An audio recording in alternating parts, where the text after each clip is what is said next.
ఇక డీటెయిల్స్ లోకి వెళ్తే మూసి పరివాహక ప్రాంత బాధితులకు భరోసా ఇచ్చేందుకు బీఆర్ఎస్ బృందం రెడీ అయింది. బీఆర్ఎస్ ఎమ్మెల్యేలు ఎమ్మెల్సీలు మూసి నది పరివాహక ప్రాంత ప్రజల వద్దకు వెళ్తున్నారు.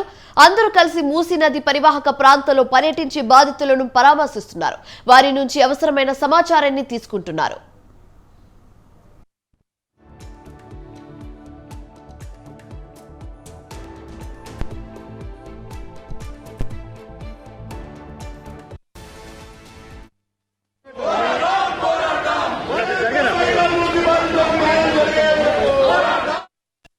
వచ్చి మా ఇల్లు కొరగొట్టదలుచుకుంటే మేము చచ్చిపోయినాకనే కొరగొట్టాను సార్. మమ్మల్ని అందరూ చంపేసి కొరగొట్టాం. మా ఇల్లు మాకు కావాలి. మాకే ఇందిరమ్మ ఇల్లు వద్దు. మాకేం పైసలు ఇవ్వాల్సిన అవసరం లేదు. అన్యాయం చేయకండి సార్, ప్లీజ్ సార్. పోవాలా సార్? ఒకవేళ మీరు కనుక వచ్చి మా ఇల్లు కొరగొట్టదలుచుకుంటే మేము చచ్చిపోయినాకనే కొరగొట్టాను సార్. మమ్మల్ని అందరూ చంపేసి కొరగొట్టాం. మా ఇల్లు మాకు కావాలి. మాకే ఇందిరమ్మ ఇల్లు వద్దు. మాకేం పైసలు ఇవ్వాల్సిన అవసరం లేదు. అన్యాయం చేయకండి సార్, ప్లీజ్ సార్. పోవాలా సార్? ఒకవేళ మీరు కనుక వచ్చి మా ఇల్లు కొరగొట్టదలుచుకుంటే మేము చచ్చిపోయినాక ఉదయమే తెలంగాణ భవన్ కు చేరుకున్నారు ఎమ్మెల్యేలు ఎమ్మెల్సీలు నేతలు. వాళ్ళు కలిసి బాధితులతో మాట్లాడేందుకు వెళ్లారు. మరోవైపు హైదర్ షాక్ కోర్టులో బీఆర్ఎస్ నేతల పర్యటనకు అనుమతి లేదని పోలీసులు చెప్తున్నారు. అయితే ఈ క్రమంలో బీఆర్ఎస్ బృందాన్ని పోలీసులు అడ్డుకునే అవకాశం ఉంది.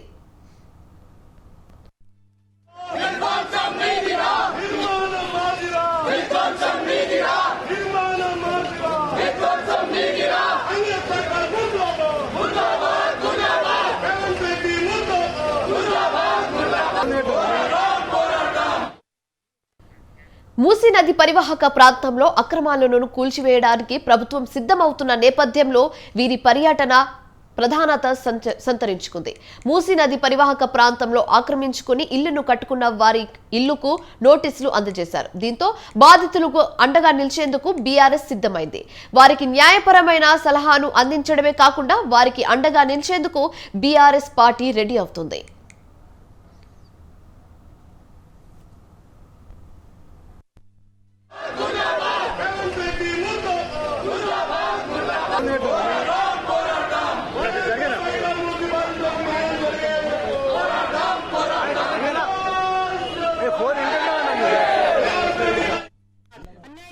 Please sir.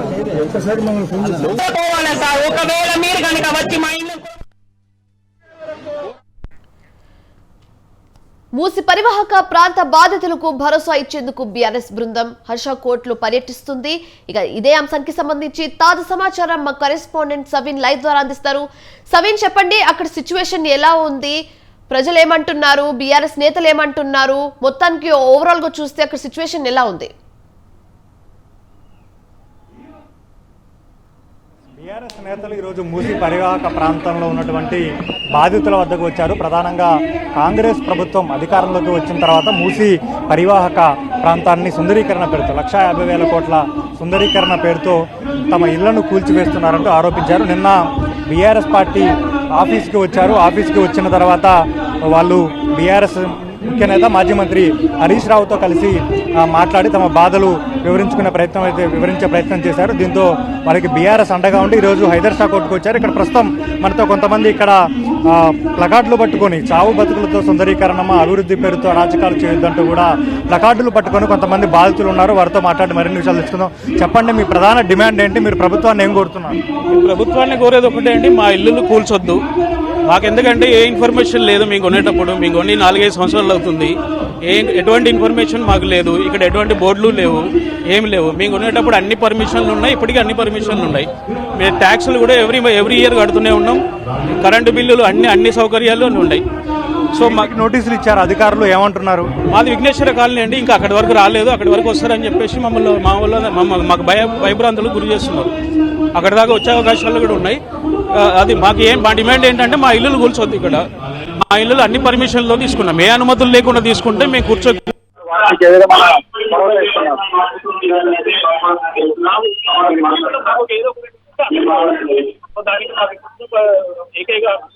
ఒక ఆప్షన్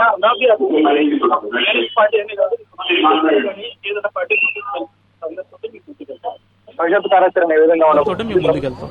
భవిష్యత్ కార్యాచరణ ఏ విధంగా ఉండబోతోంది? ప్రభుత్వాన్ని ఫైనల్గా మీరేం డిమాండ్ చేస్తున్నారు? ప్రభుత్వాన్ని డిమాండ్ చేసేది ఒకటే, మా ఇల్లులు కూల్చకుండా ఎట్లాంటి డెవలప్మెంట్ కార్యక్రమాలు అయినా కానీ మా కాలనీ వాళ్ళు చెప్పండి, మీరు ప్లకార్డులు పట్టుకొని ఉన్నారు, మీ ప్రధానమైన డిమాండ్ ఏంటి? ఎందుకు మీ ఇళ్లను కూల్చవద్దని కోరుతున్నారు? మీ ఇంటికి అధికారులు నోటీసులు ఇచ్చారా? ఇంతవరకు నోటీసులు అయితే ఏమి ఇవ్వలేదండి.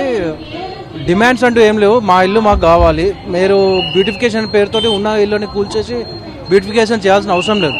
డెవలప్మెంట్ చేయాలంటే ఇంకా చాలా రకాలుగా డెవలప్మెంట్ చేయొచ్చు అండి.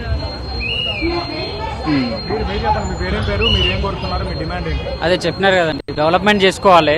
కాకపోతే ఏంటంటే ఆ డెవలప్మెంట్ పేరుతో ఉన్న ఎవరైతే జనాలు ఉన్నారో మధ్యగది వాళ్ళు కానీ పేదవాళ్ళు కానీ వాళ్ళ జోలికి రావద్దు అంతే.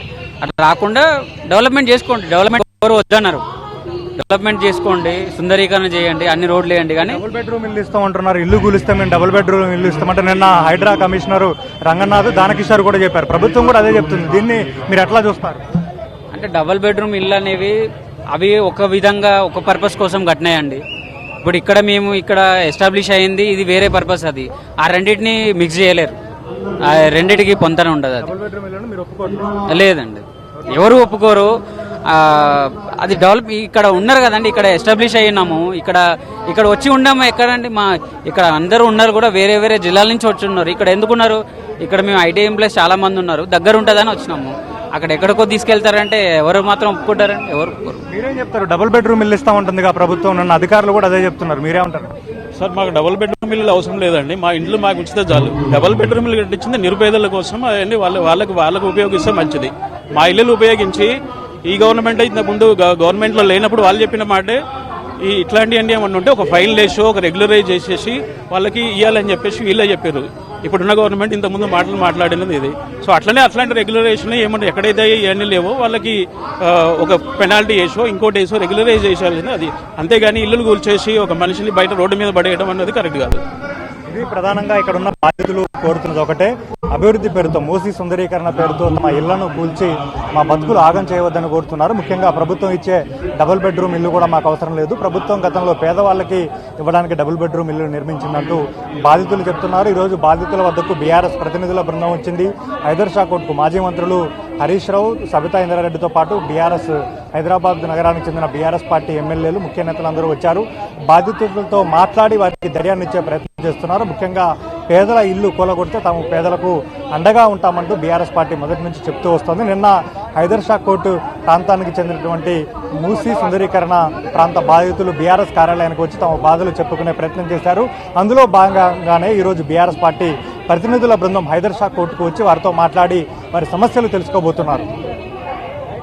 Right, thanks for the update సవిన్.